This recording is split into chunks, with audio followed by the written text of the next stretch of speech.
When I dropped out of college, I was starting to grow the business. And so a lot of people couldn't see my vision. A lot of people didn't believe what I was doing, but I did what everybody's scared of doing. And I just cut them out completely and kept the good people in my life. Anybody who's trying to disrupt any industry needs to just tune out the bad noise. Your purpose, you weren't focused on money at the time. You knew you wanted to do something. You felt a passion to do what you set out to do, right? Absolutely.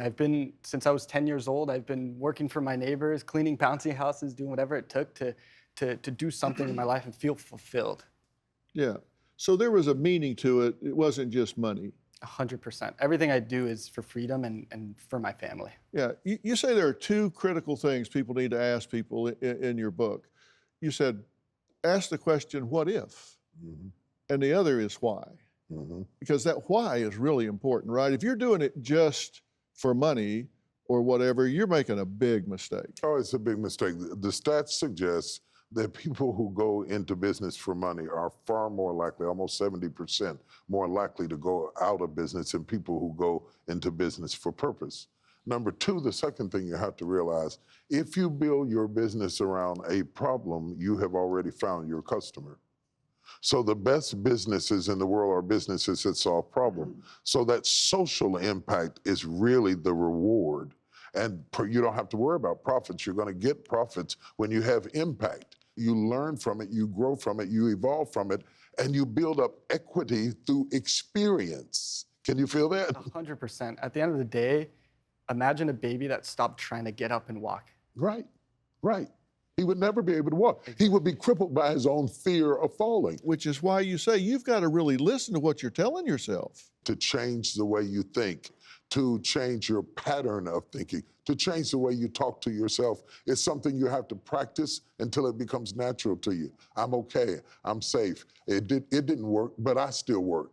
It went wrong, but I'm not wrong. You've got to change how you sort out information because it's coming in from everywhere through all of our ear gate, eye gate, mouth gate. It's coming from everywhere, and we're getting a deluge of negativity, and we got to bail it out, disrupt it. How many of you would think that you're your own worst critic if you're honest? Raise your hand really high. I want everybody at home to see it.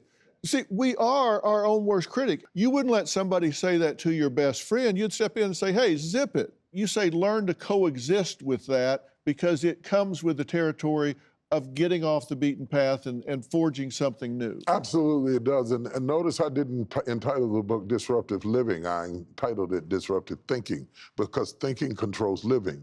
My life is a result of the way that I think. If I change the way I think, I can change the direction of where I'm going. And so sometimes we're trying to change our life without change our thinking. And so maybe you do make some progress in your life, but you bring that old thought process along with you and contaminate your future with your past. So disrupting the thinking before you disrupt the living is vitally important. And you didn't stop with one thing. You kept on going and trying different things, right? You started a cleaning company, as you said. You've invested in some startups. You said, okay, I want to get involved with some other disruptors. Yes, I've done so much. I've had so many failed businesses and a few good ones so far. And at the end of the day, it's like you have to chase the passion that's behind the business. If there's no passion, if there's no fire, ultimately it fails.